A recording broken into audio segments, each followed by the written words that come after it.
estudo. Quando você estuda, se eu estudo, a Preta não tem nada a ver com isso, eu estou estudando para mim. Então, se eu estudo matemática, se eu estudo medicina, se eu estudo biologia, teologia, o problema é meu. Preta, Aline, Madureira, você, não tem nada a ver com isso. É para mim.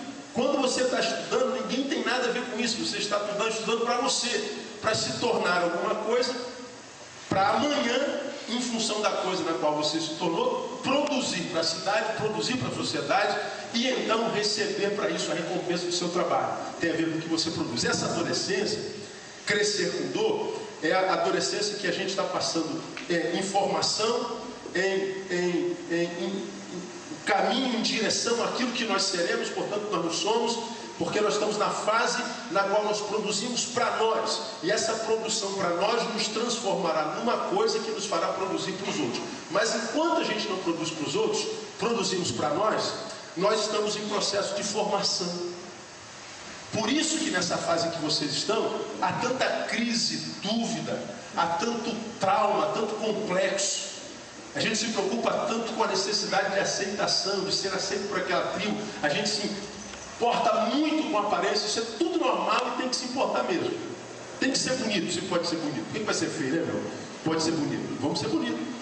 Agora, essa produção para si só gera crises que vocês que estão no meio da crise muitas vezes não percebem. E aí, a gente, nesse processo de adolescência, estamos tentando nos identificar, nos achar, nos encontrar, e nos encontramos nos outros. Como somos aqui que uns 70, 80 adolescentes, vocês não falam com todo mundo, não se dão bem com todo mundo. Vocês se dão bem com 4, 5, 6, 7, 8, no máximo 10. Quando acaba aqui, um grupo que gosta aqui da televisão vem para cá, joga não sei o que, outro grupo gosta lá, vai para lá, outro grupo vai para lá, outro grupo não joga porcaria nenhuma, vai ali para fora, fica conversando, o outro fica lá no cantinho, sentado no sofá velho lá, batendo papo. Cada um fica no seu grupinho, não é o que acontece? São os grupos de afinidade. E em grande escala, o grupinho que está aqui, às vezes não se dá bem com o grupinho que está lá. Aqui não acontece isso, que eu sei que eu penso. E o grupinho daqui fala mal do grupinho de lá, e o grupinho de lá fala mal do grupinho de cá. Acontece isso aqui? Não. Não, aqui não acontece isso, que todo mundo se dá bem, todo mundo é crente. E mais, às vezes, a gente não só não tem afinidade com todo mundo, como a gente se antipatiza de fato com alguns. Você olha para aquele menino, para quando for com a cara desse cara, mano. Eu acho ele antipático, eu acho ele feio, eu acho ele besta. Aqui também não acontece isso, é claro. Mas essa afinidade que faz com que a gente tenha o nosso grupo, é um grupo de gente com a qual a gente é, e que com eles nós somos aceitos. Vocês estão em fase de encontro de si mesmo. Nessa fase de encontro de si mesmo, as piores crises da vida de um ser humano acontecem.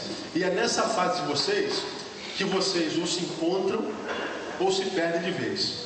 Ou se encontram ou se perdem de vez. Agora, por que eu estou colocando isso tudo aqui no início de forma tão complicada? Porque na fase da adolescência, fui adolescente, lembre disso. A gente está atrás de ícones, de pessoas que são admiradas por nós e que a gente quer seguir e parecer. Pessoas que a gente tem admiração e que, porque tem admiração pelo que é, a gente quer parecer com ela. Qual é o problema da geração de vocês? Faltam referências. Faltam referências. A gente não tem quem seguir. Há uma música, se eu não me engano, não sei se é do Cazuza ou da Legião Urbana, que diz que os nossos ídolos morreram de quê? De overdose. Quem canta? Cazuza. Nossos heróis morreram de overdose. Cazuza da minha geração. Então eu ouvi Cazuza minha adolescência inteira, Legião Urbana e RPM e um monte de banda que até hoje vocês conhecem por aí. Na minha geração, os heróis, dizia Cazuza, morreram de overdose. Ou seja, os heróis não eram tão heróis assim. Os heróis morreram de overdose. Cazuza acompanha essa música. Ele ainda não era idético, mas era drogado. passou a ser herói de uma outra geração, de uma segunda geração, e não morreu de overdose, mas morreu de AIDS, como também o cara da Legião Urbana, que é hoje tido como um poeta cujas músicas a gente curte a beça e curte a beça. Mas qual foi o problema desses referenciais? Viveram com muita intensidade porque não tiveram referenciais, seus heróis morreram de overdose, portanto os referenciais deles foram negativos, não tinham a quem seguir, viveram com intensidade, mas viveram 30 e poucos anos. 30 e poucos anos, ou seja, não viveram. Zoaram. Agora, na geração de vocês, se a gente for procurar referenciais, nós poderíamos citar quem? Vamos supor, não precisa ser santo não. Me diga aí os ídolos que a gente admira hoje nessa geração. Diga aí, cantor, jogador. Lady Gaga. Lady Gaga. Sim, não. Sucesso total. Todo mundo gosta da Lady Gaga. Vocês não gostam da Lady Gaga? Alguns não, mas a grande maioria gosta. Diga aí outra cantora aí. Beyoncé. Hã? Amy Winehouse. Black Eyed Peas. NX0. Fresno. Forfã. Catside.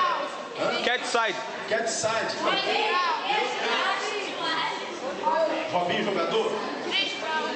Chris Brown. Gosta?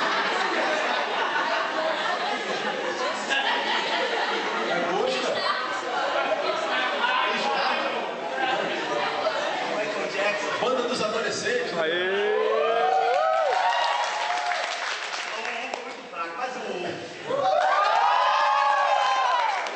Então, são os ídolos que a gente admira. Agora, os ídolos que a gente admira hoje, só podemos admirar parcialmente. Querem ver comigo? Bom, Amy Winehouse, a música da mulher é fera. Ela é fera. Está em decadência agora, mas é fera. Nós a admiramos por quê? Por causa da voz e da música. Tira o que ela faz. Tira o que ela faz. O que ela faz? Canta. O que mais a gente pode admirar nela?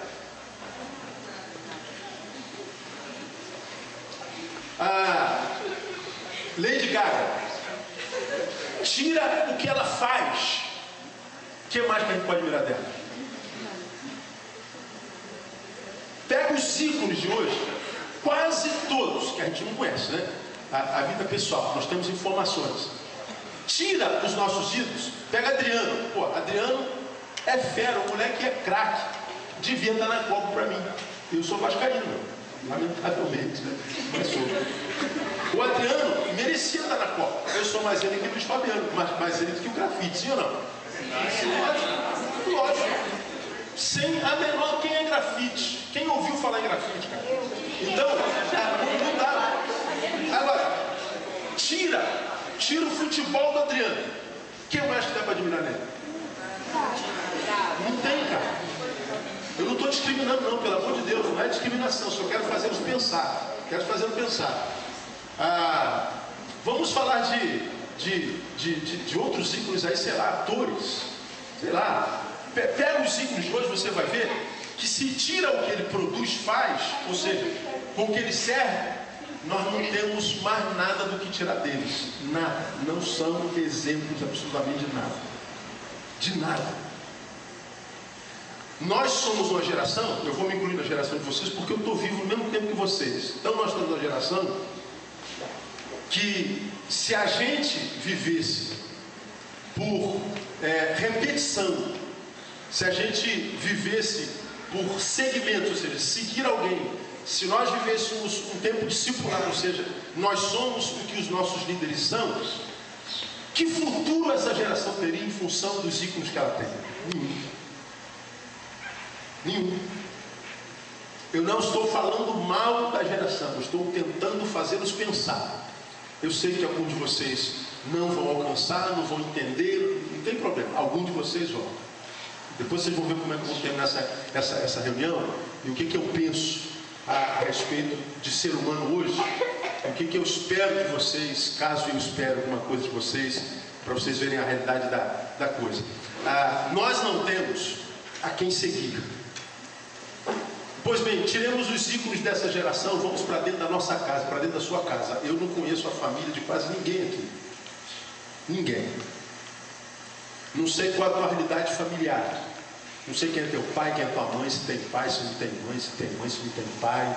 Se eles se dão bem, se não se dão bem. Quantas pessoas dormem na tua casa, se você tem um quarto para si, ou se tem 15 irmãos que dormem no mesmo quarto.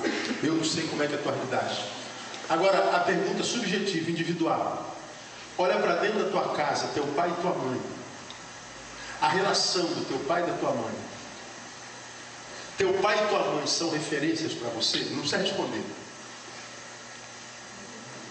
Não precisa responder, só pensa. Se você seguisse os passos do teu pai, teu futuro seria de bênção? Se você seguisse os passos da tua mãe, ou se você amanhã crescer um pouquinho, vai pensar em casamento, hoje ainda não imagino, mas todos nós nascemos para casar, para constituir família.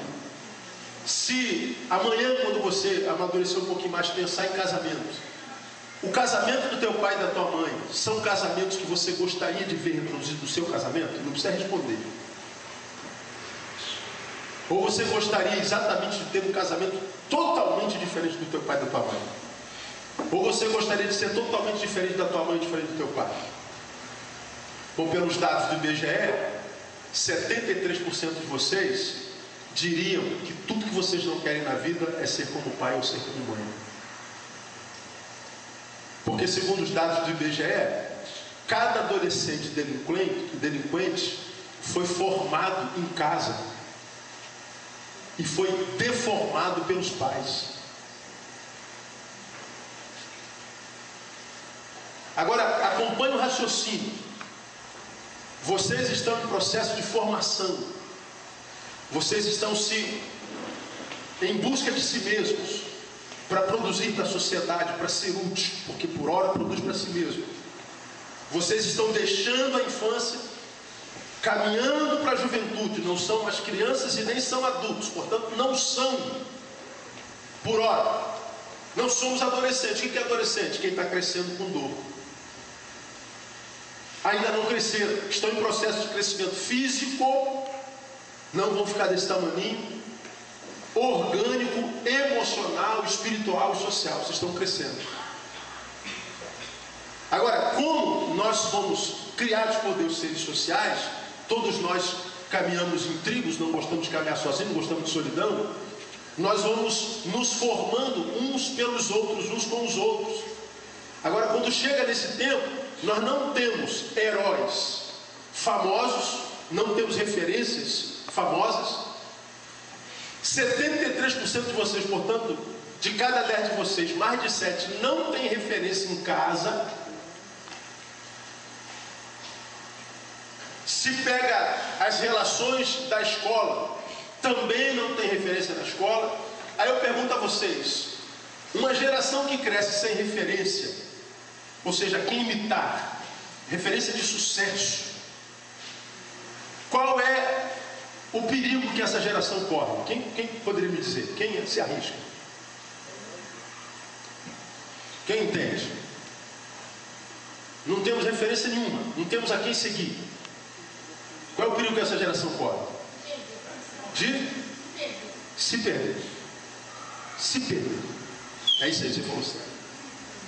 Agora, digam para mim, vocês estão com 12, 18 anos, a maioria. Conhecem alguém que morreu nessa fase? Quantos conhecem amigos que já morreram porque se perderam no caminho? Levanta a mão. Ó, grande parte de vocês. Foram amigos de vocês, andaram com vocês, estiveram com vocês. Quantos de vocês conhecem adolescentes drogados? Levante a mão, que se droga. Aí, quase 100%. Agora, responda para si. Quem entra na droga ou no crime, qual é o fim dele? Sempre. Tem dois. Morte, cadeia. E o outro? Cadeia. Cadeia. Morte ou cadeia. Tem alguém que não saiba disso? Todo mundo sabe. Agora, responda mais uma pergunta. A despeito de sabermos que quem entra na droga ou morre cedo ou vai para a cadeia, que é uma outra morte, só que antes de morrer vira mulherzinha lá dentro, ele é machão aqui fora, lá dentro ele vira mulherzinha do pessoal. Todo mundo sabe disso. Agora, o número de adolescentes que estão entrando na droga aumenta ou diminui? O que você acha? Aumenta. Aumenta. Ora, se eu sei que droga mata, se não me mata, me manda para a cadeia, na cadeia eu viro uma mulherzinha, e na cadeia é morte da mesma forma, se eu sei que o fim da droga é isso, por que eu entro na droga? Sabe por quê? Relacionamento. Incentivo. Nós estamos nos formatando. Como você ouve lá no púlpito todo domingo, nós somos o resultado dos nossos encontros, nós somos o resultado dos nossos relacionamentos. Como os nossos relacionamentos não têm referências a quem seguir, de santidade, de honestidade, de humanidade, de ser social saudável, alguém que olha no espelho e tem orgulho do que é, a gente não tem referência de sucesso, a gente se relaciona com qualquer um, e esse qualquer um que está fumando crack, e quem fuma crack é admirado, quem fuma maconha é admirado, quem mostra uma arma é admirado. Por quê? Porque isso dá a sensação de poder e liberdade. Agora, o que a liberdade faz com esse cara que pensa que é livre? Faz com que ele morra cedo e viva uma vida miserável. Uma vida sem sentido, uma vida sem futuro. Tudo que ele tem é hoje. Vai morrer cedo. Ele nasceu, vai morrer e não vai viver. Tudo isso por causa de quê? Por causa de falta de referência. Então aqui eu abro um parênteses o seguinte. Pela pesquisa do IBGE, estou com a pesquisa todinha no meu computador, 68,2% de vocês vão se perder. Desses adolescentes que estão aqui, vamos supor que aqui tenha 100 adolescentes, 68 de vocês não vão dar em nada. Vão ser mais um produto da sociedade. Vão virar maconheiro, vão virar prostituto. Vão acabar servindo português, judeu. Vão acabar se transformando num produto do qual nem vocês vão se orgulhar. Dados do IBGE, isso não é palavra profética não. 68% não conclui o estudo. Não conseguem uma profissão. Mas estão por aí comendo todo mundo. Quantas milhas você já comeu? Ah, pastor, comi 10 pessoas esse final de semana. Legal. E aí, está mais feliz? Ah, pastor, dei para 20 pessoas. Legal. E aí? Ganhou o quê? Suponha que você seja capado, tem uma doença, e tem que capar você, tirou o teu pênis. Sobra o que para você se alegrar? Aonde mais que tem alegria? Se você tem uma doença na vagina, um câncer, que tem que tirar a tua vagina, qual prazer que tem mais na vida? Nenhum. Não tem prazer no que faz, porque não se tornou nada. Não tem prazer no que é, porque não é nada. Não tem prazer no hoje, porque o hoje ele não tem capacidade de sonhar com um futuro melhor. No hoje ele só se lembra do tempo que ele perdeu no passado. O IBGE diz, isso para mim é uma vergonha, que 68% dos adolescentes brasileiros, de 98 a 2008, se perderam, não se formaram, se envolveram com drogas. O IBGE diz que 61, alguma coisa por cento dos adolescentes nessa década que começa agora em 2010 até 2020, 61% dos adolescentes de 12 a 18 anos estarão viciados em crack. Nessa década, quase 7 de vocês vão se viciar em crack. Então, a probabilidade do futuro do adolescente contemporâneo, a probabilidade do futuro é de derrota, é de perda, é de não se transformar em nada, é de não justificar a razão de ter nascido, nasceu para fracassar, para ser tapete. Agora, eu quando ouço uma pesquisa como essa, A reação que eu tenho é, cara, eu não me submeto a isso de jeito nenhum. Eu não vou estar entre 61, eu vou querer estar na minoria, sempre. Porque perceba, no país em que a gente vive, só existem dois tipos de seres humanos: os opressores e os oprimidos, os que se dão bem e os que se dão mal, os que enriquecem e os que empobrecem, os que conseguem se orgulhar e os que conseguem se revoltar. É sempre uma ação dicotômica existencial, duas formas de existência. Aí tem aquela massa que é explorada e aquele grupo pequenininho de exploradores. É aquela massa que está na elite porque teve escola, teve pai, teve gente que puxou estudo, está lá em cima, e lá em cima oprime quem está embaixo. Lá em cima, os que estão bem são a minoria.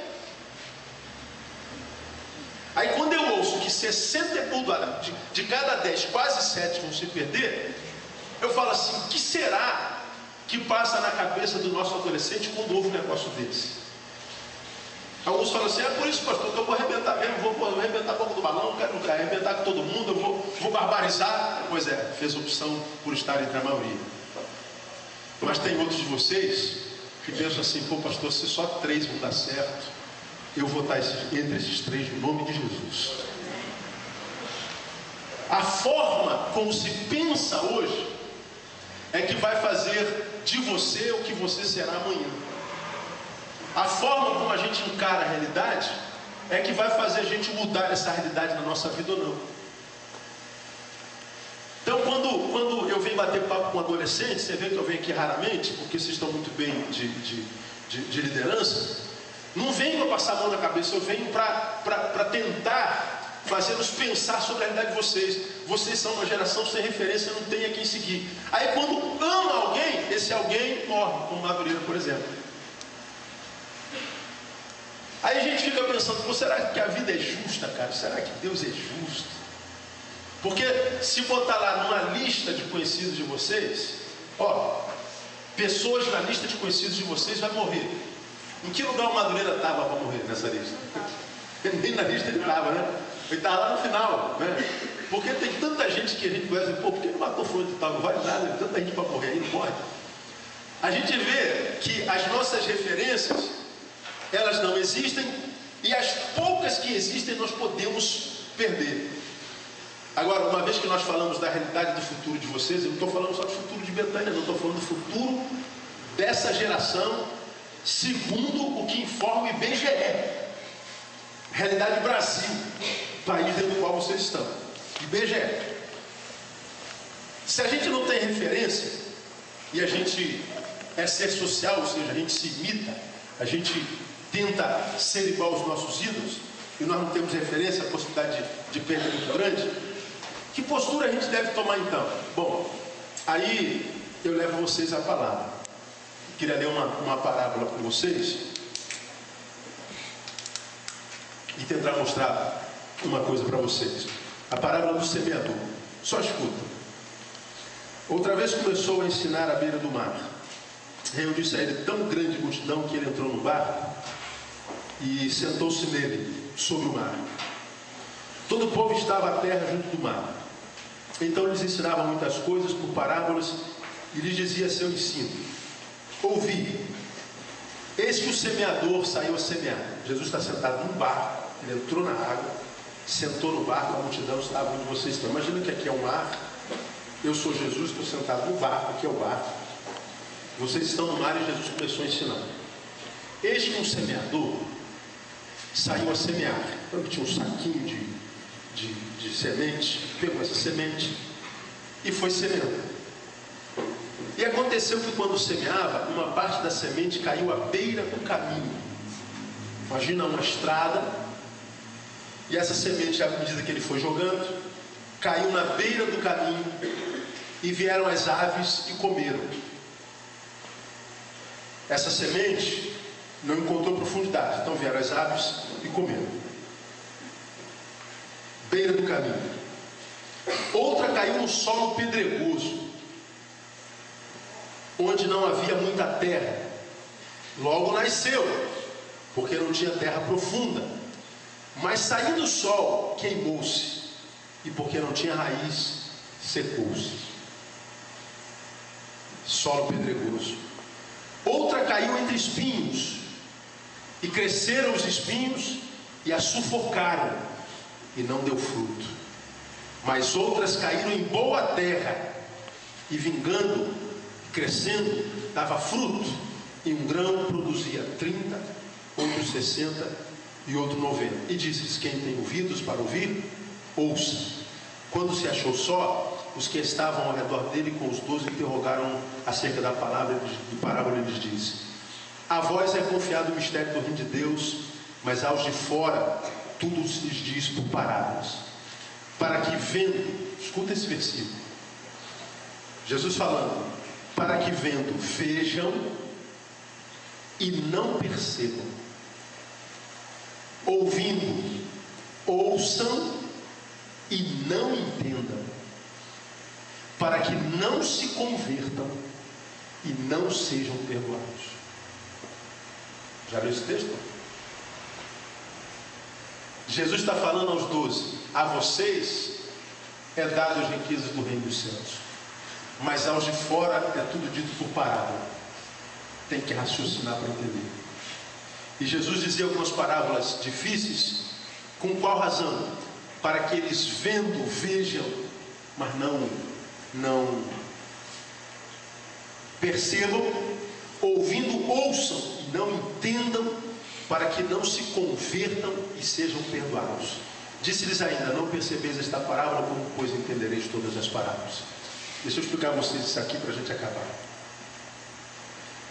Esse texto para mim é um dos textos mais sérios da Bíblia Sagrada, porque fala de sociedade e do indivíduo na sociedade. Escuta o que eu estou falando para vocês. A semente é a palavra de Deus. O semeador é Jesus. Os solos somos nós.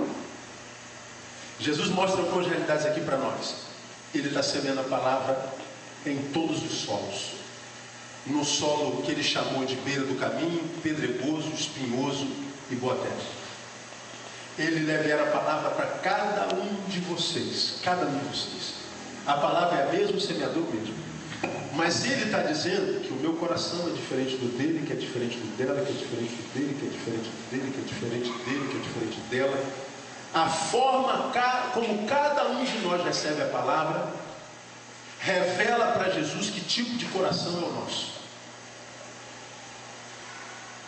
A palavra é semeada para todo mundo.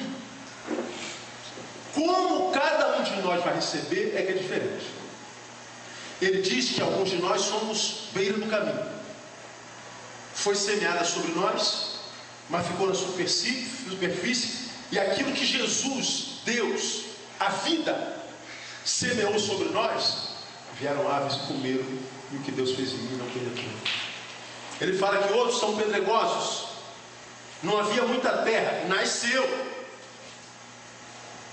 O que ele fez foi diferente do primeiro, que nem chegou a dar fruto. Esse nasceu.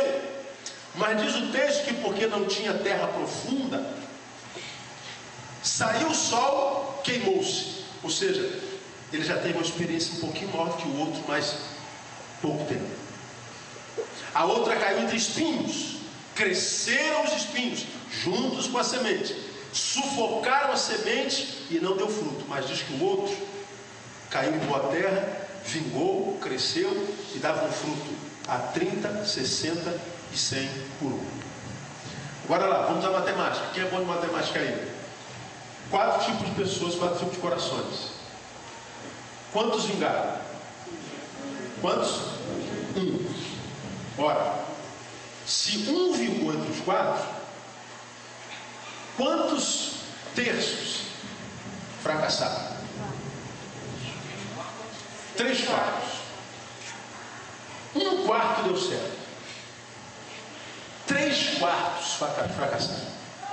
Muito menos da metade. A pesquisa do IBGE diz que de cada 10, quase 7 se perderão. Vamos dividir 10 por 4. Quanto é que dá? 2,5? 2,5 vezes 3. acha que a Bíblia coloca um negócio desse aqui para alertar a gente, para que a gente não seja a vítima da nossa geração? Quando um líder como de vocês morre, a gente se sente meio órfão. Quer saber o que eu senti? Eu convivi com Madureira muito mais anos do que vocês todos aqui, inclusive a Aline. Não tive a intimidade que a Aline teve, lógico, graças a Deus, né?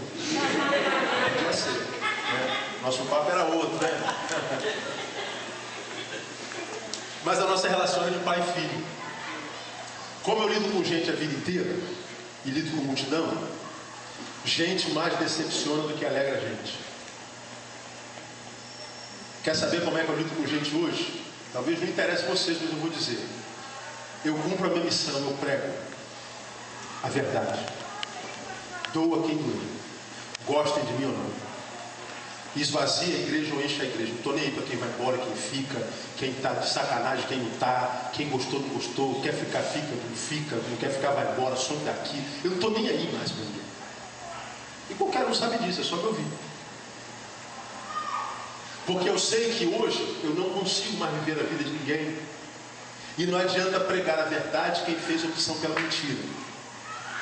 Quem fez opção pela mentira, mesmo que a gente diga a verdade, a gente vai estar perdendo tempo porque ele já fez a sua opção. A gente sabe quem fez opção por Deus e quem fez opção por não Deus. Mesmo que na sua opção por não Deus viva incongruência. Tem gente aqui na nossa igreja, os merdinha, que diz que ateu não sai do meio dos crentes. Se eu fosse ateu, eu passaria bem longe da igreja. Se eu fosse ateu, eu passaria bem longe dos crentes. Mas não, eu sou ateu, mas não saio do meio dos crentes. Ah, são meus amigos. Como você pode ter amigo crente se você é ateu? Aí quer que eu respeite. Como é que eu posso respeitar um sujeito que diz ser uma coisa e vive como se fosse outra? Não é homem. Então, eu não quero mais saber dos outros que não querem saber de si. Então, pastor, eu vi fulano, aí eu vi fulano saindo não sei de onde, eu vi fulano no baile e tal, dane-se. Morra. Eu controlo a vida da Tamara e da Thaís, são minhas filhas. De vocês, quem tem que controlar é o Pai. Porque essa palavra de Jesus diz que 3/3 de vocês vão se perder. Agora, se perder ou não, não depende de mim, depende de vocês.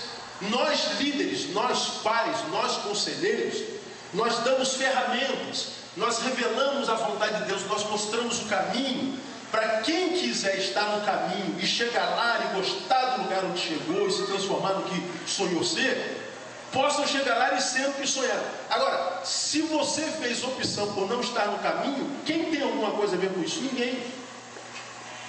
Ninguém. Eu hoje prego e pastoreio como, lidero como, o Águia, para você saber. Eu cumpro a missão do Neil. Deus me fez pregador da palavra. Posso dar aula por formação para um monte de matérias.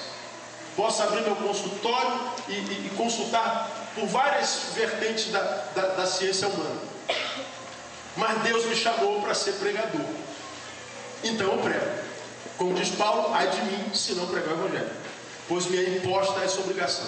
Como diz Paulo, Atos capítulo 4, versículo 20. Eu tenho que pregar. Agora, por que eu prego? Imaginam que eu fico ansioso para que os outros ouçam. Não tem mais ansiedade. Se vão ouvir ou não compete a mim. Eu dou conselho a Tamara, dou conselho a Thaís. Se elas vão ouvir ou não compete a mim. Meu sonho é que elas ouçam, que elas se transformem naquilo que pelo menos a gente sonha para elas. Se o nosso sonho não for um sonho bom para elas, que elas se transformem pelo menos no que elas sonharam, que eu quero que elas sonhem. Agora, mesmo como pai, eu não posso obrigar a Tamara e Thaís a se transformar naquilo que eu quero. Se elas não quiserem ser, mesmo eu, pai, não posso fazer delas isso. Depende delas. Como pai, eu tento dar o melhor estudo, tento dar a melhor casa, eu tento dar a melhor família, tento ser o melhor marido e a mãe a melhor mãe. Nós, como casal, tentamos ser os melhores pais, para que elas tenham referência do que é uma família balizada, do que é ser casado, do que é ter uma relação pai e filho, marido e mulher. Agora, nem sobre elas eu tenho poder e ingerência de transformar. Tamara, você vai ser engenheira química. Como é que eu posso fazer um negócio desse? Você vai ser pastora. Como? Não posso, cara. Tenho sonhos? Oh, pelo amor de Deus, se as minhas filhas se transformassem no que eu sonho, elas seriam o melhor ser humano do planeta. Agora eu só posso sonhar. Agora, transformarem-se no seu sonho só depende de vocês. Agora, quando eu estou num lugar onde a gente ainda valoriza a gente, aqui ninguém está interessado em comer ninguém, em abusar de ninguém, em roubar de ninguém. Não, a gente está preocupado com o futuro de vocês. A gente lidera, aconselha, às vezes fala duro, porque a gente se preocupa. Porque a gente quer o bem. Agora, se vocês vão ouvir ou não, é o problema de cada um de vocês. Com relação a mim, que já estou formado, já estou estabilizado financeiramente, já estou casado, minhas filhas estão quase criadas, daqui a mais uns anos casa e vai embora, volta a ser solteiro de novo, a missão está cumprida. Eu já tenho minha casa própria, já tenho minha formação, tenho 3 faculdades, tenho 9 pós-graduações, sei para quem vim, para quem eu nasci, cumpro a missão para a qual eu nasci, eu sou o cara realizado. Não dependo mais do retorno humano. Mas eu já tive aí onde vocês estão. Complexado, me achava o cara mais orelhudo, mais burro. Fiquei reprovado 1 ano no primeiro grau, zoação, vergonha para mim. Não fui o melhor aluno no primeiro grau, do segundo grau em diante, faculdades eu sempre fui o melhor. Porque eu sabia que eu ia ser adolescente para sempre. Sabe qual era meu medo quando eu tinha a idade de vocês? Quantos anos você tem, Tiago?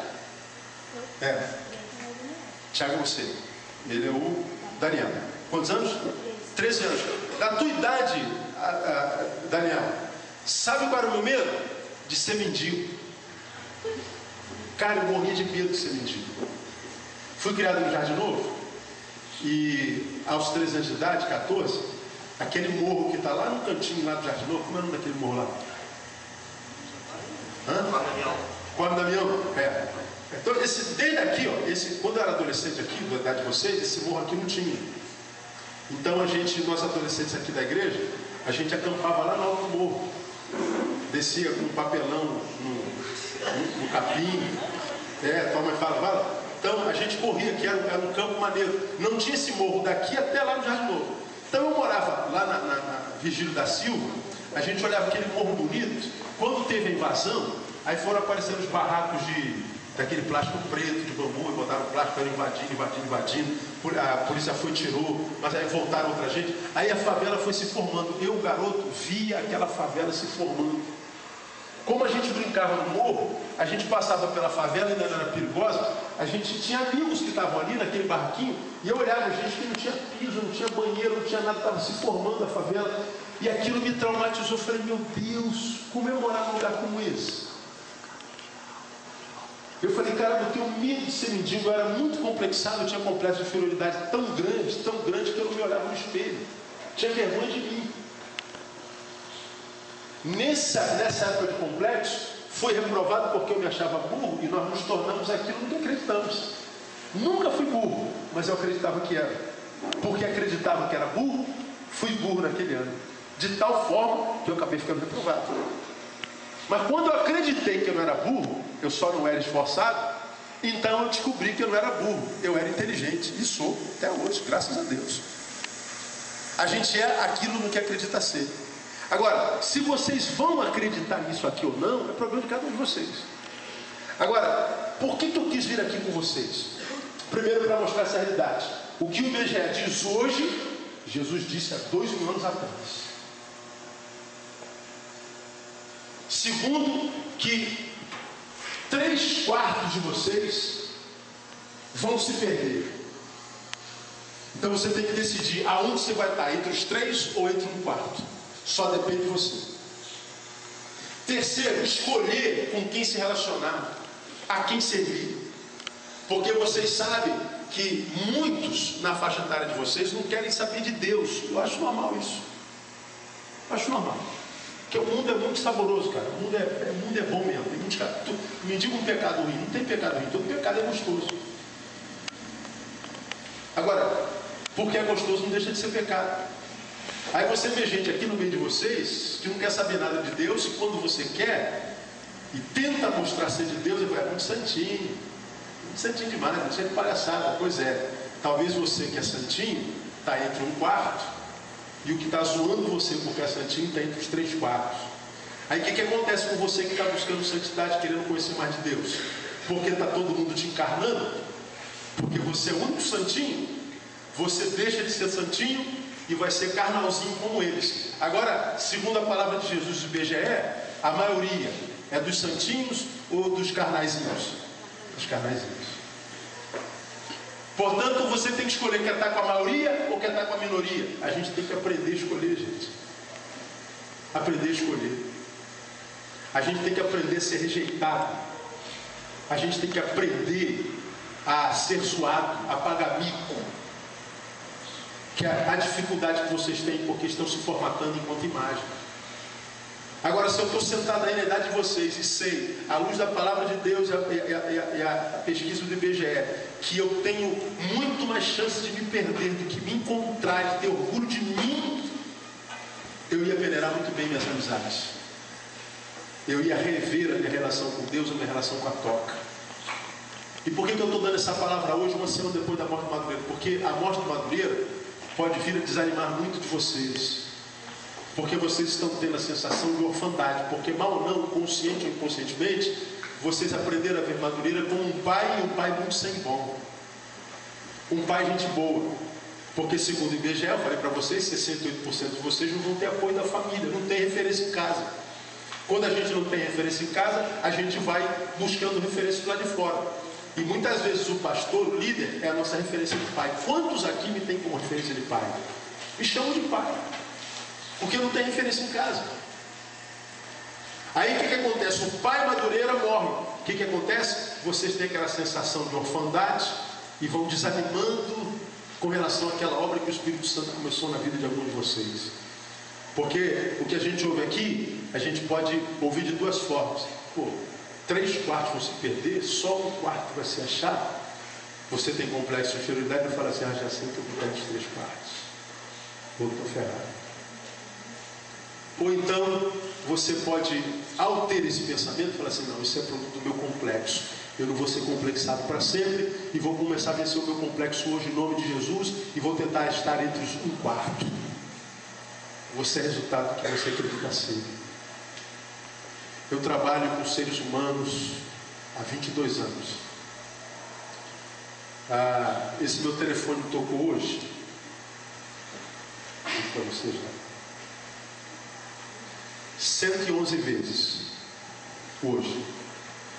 Desses 111, eu posso afirmar para vocês, 40% foi de gente querendo falar comigo urgente. Pastor, preciso falar com o senhor, preciso falar com o senhor urgente. Preciso falar com o senhor, pastor, preciso da sua ajuda. Pastor, eu encaixo 1, 2, 3, 4, 5, 6 durante a semana, porque a agenda já está pronta lá. Mas eu não tenho como encaixar 40 pessoas num dia, na semana. Como que eu vou fazer isso? Multidão de gente querendo conselho, querendo resposta, querendo saber por quê. Eu vou dizer para vocês, a maioria das pessoas que a gente atende no gabinete, pode parar qualquer pastor que atenda aí, é de gente adulta que não é feliz com o que é, e não é feliz com relação ao que faz, e não é feliz com a sua família. Essas pessoas estão vivendo, mas estão entre os 3/4. Quem está entre os 3/4 não morre não, gente. Vive. Só não é feliz. Só não é realizado.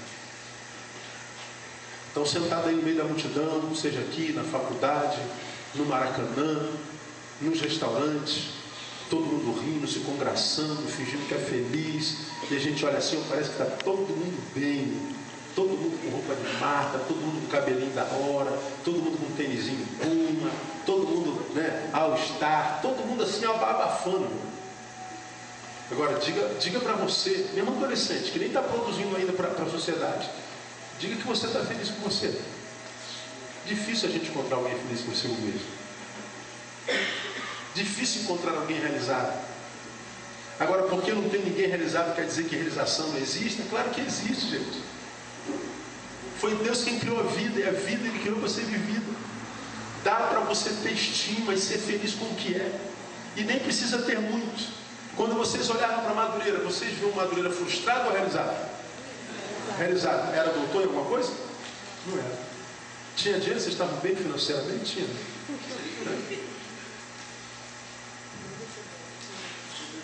Não tinha, entre os homens não era. Mas ele era aquilo que Deus sonhou que ele fosse.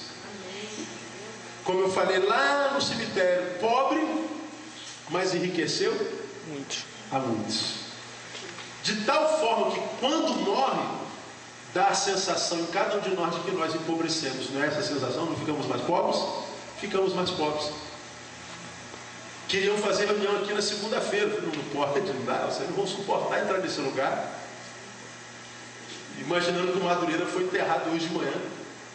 Não, vamos viver uma semana de lucro pelo menos. Não tinha como entrar aqui. Hoje a gente entra, mas não tem como você entrar aqui. Você fecha os olhos, está tatuado de Madureira. Não é? Está tatuado. O que ele fazia, as posturas, as maluquices dele, o que ele subia, como ele pregava. Então isso aqui está tatuado com a presença dele. Segunda-feira eu não podia deixar de ter reunião. Agora, quando a gente perde uma referência como essa, estou falando de realização, de estar bem consigo mesmo, é um camarada que não tinha riqueza, um camarada que não tinha canudos pendurados nas paredes, não tinha glória entre os homens, mas era aquilo que Deus sonhou que ele fosse, pelo menos para hoje. Viveu só 33 anos, mas os 33 anos foram muito bem vividos. Eu posso mostrar para vocês um monte de gente na sua igreja que ganha 50 mil reais por mês, é empresário, que mora na cobertura na Barra da Tijuca, é aqui, mesmo na nossa igreja, mora na Barra, mora em Copacabana, tem tudo e são infelizes. Dariam tudo que tinham para viver uma semana da vida que o Madureira viveu. Porque o que realiza a gente não é só ter, gente, é ser. Vocês precisam se transformar em alguém de quem vocês têm orgulho. Vocês precisam buscar de Deus e na capacidade de vocês ser alguma coisa que vocês gostam de ser. Bem-aventurado é o homem que vive do que gosta, gosta do que vive, gosta do que faz e vive do que faz. Privilégio de 20% da população brasileira. O cara gosta de futebol e vive do futebol, isso é um privilégio. Agora, quem vive do que gosta são 20% só. Agora depende de quem? De cada um de vocês, de cada um. Então, Madureira morreu, é verdade, mas vocês estão vivos, não podem desanimar. Tem que continuar seguindo, tem que continuar melhorando, tem que evoluir, tem que ajudar o Águia. O Águia daqui a pouco vai estar com outro líder aí dando uma bola, a gente está orando a Deus para aparecer um outro líder para ajudar vocês aí. Agora, nós somos insubstituíveis, ninguém é igual a Madureira. Pode chegar alguém melhor do que ele, mas igual a ele não vai vir. Pode chegar alguém pior do que ele, mas igual a ele não vem. Ninguém é substituível. A gente bota alguém no lugar, vai cumprir a mesma missão, como eu falei domingo, mas não substitui o outro. Faz o mesmo que o outro, só que de forma diferente, porque eles são diferentes. Então não desanime porque o Madureira caiu. Tombou um valente, mas viveu até o tempo que estava vivo. Não morreu antes da morte chegar. Então, abençoe a vida de Giovanni, ajudem Giovanni. Giovanni está apaixonado por vocês, quer ser a bênção na vida de vocês, é uma referência, está correndo atrás do que precisa ser. E guardem essa palavra aqui: não se permitam estar entre a maioria, porque a maioria vai ficar pelo caminho, não vai conseguir viver, vai existir a vida inteira. O que o IBGE mostra hoje, Jesus falou há 2000 anos atrás, então é pura verdade. Então transcendam o complexo, transcendam, mesmo os que estão na igreja te chamando de santinho, cara, eu quero buscar mais de Deus, então busca de Deus, ajuda Deus a ajudar você, ajuda Deus a abençoar você, deixa Deus transformar você naquilo que você é no coração dele. Não dê ouvido para quem está aqui, não quer merda nenhuma com a vida, não quer porcaria nenhuma com Deus, está aqui só porque não tem para onde ir, está perdidão. Deixa chamar você de santinho, deixa chamar você de certinho, porque você vai estar entre o 1%. Me lembro bem pouco tempo atrás, acho que eu até falei isso aqui na última vez que eu estive aqui. Eu vi uma frase numa dessas, eu gosto muito de frases, vocês sabem disso. E uma frase que eu li no computador está escrito assim, ó: trate bem os CDFs da sua sala. Aquele cara estudioso, ainda é chamado de CDF hoje, sabe? É a mesma coisa, né? O que significa CDF? Hein? Crânio de ferro. Hoje é crânio de ferro. Antigamente era outra coisa, mas crânio de carneiro. Então, a frase é assim, ó: trate muito bem o CDF da sua turma, porque você tem uma probabilidade muito grande de ser empregado dele no futuro. Adorei isso. Trate muito bem o CDF da sua turma. Você tem uma probabilidade muito grande de ser empregado dele no futuro. Sabe o que essa frase está dizendo? Esse CDF, está todo mundo zoando ele. Ah, babaca. Ah, CDF. Ah, Patricinha. Ah, Mauricinho. Ah, isolado. Ah, não sei o que. Ele está ali, ó. Caretão. Vai rindo. Não é não. Pode ir. Pessoa estuda mesmo. Vamos esperar a vida passar. Aí passam-se 10 anos. 15 anos. Aí você vai estar chorando e ele vai estar rindo. Porque adolescente, a gente é só por 6 anos. Adulto, a gente é a vida toda. Lembra disso? Adolescente, a gente é por 6 anos. Adultos, vocês serão a vida toda. Portanto, o que faz agora vai determinar o que você vai ser a vida inteira. E se você não se responsabilizar no que é agora, você pode chorar a vida inteira. Então, meus queridos, deixa Deus ajudar vocês, deixa Deus abençoar vocês, e não tenham problema em fazer parte da minoria, porque é a minoria que vai se dar bem sempre. Sempre. Deus sempre trabalhou com a minoria. Pense bem. Quando ele começou a obra da redenção lá no Egito, ele olhou para os escravos de Faraó, minoria. Se ele quisesse trabalhar com os mais fortes, mais poderosos, ele não escolhia os escravos, escolhia o exército de Faraó. Ele trabalha com o mais humilde mesmo, ele trabalha com a minoria. Ele trabalha com os vasos de barro para que a glória seja dele. Então pega a adolescência de vocês e não fica só de zoação, zoem, cara. Tem que namorar, tem que zoar, tem que fazer zoeira, tem que botar essa energia toda para fora. É muita energia, cara. Tem que ser adolescente. Aqui vocês têm o privilégio disso, em outras igrejas não tem. Agora, não viva só disso. Separa o tempo para estudo, separa o tempo para oração, separa o tempo para vir para a toca, para vir para a igreja, para vir para a escola dominical. Porque você precisa se preocupar consigo para que você esteja entre um quarto. Porque 75% de vocês vai se perder. Não vão dar em nada. A minha oração é que você esteja entre os 25%. Meu desejo maior é que a Thaís e a Tamara estejam entre os 25%. Mas nem sobre elas eu posso gerir. Depende da Tamara, depende da Thaís. Então, a Madureira morreu. Que pena. Para nós. Que bom para ele. Ele não tem que aturar mais vocês, né? Então, bom negócio. Ele está lá em cima gozando, curtindo, zoando. Está na toca da justiça do céu, ó. Só anjinhos, nós lá, os anjinhos mesmo, não é assim, não é a gente não, parece eles, mas não é, né? Então, ele está curtindo, ele está bem. Nós é que ficamos mal. Mas mesmo sem ele, dá para a gente viver bem. Continuem firmes, deixa Deus ajudar vocês, deixa Deus abençoar, não atrapalhe Deus abençoar vocês. Cuidado com essa necessidade crônica de vocês terem que estar com a maioria. Lembra, a maioria se perde. Então escolha estar entre a minoria. Papo de quem está no caminho há 44 anos, papo de quem Deus honrou muito cedo, deu a capacidade de estudar, de ser conselheiro, de se destacar na sua geração, papo de quem é pai de 2 adolescentes, papo de quem é pastor de uma igreja abençoada, papo de quem é sangue bom.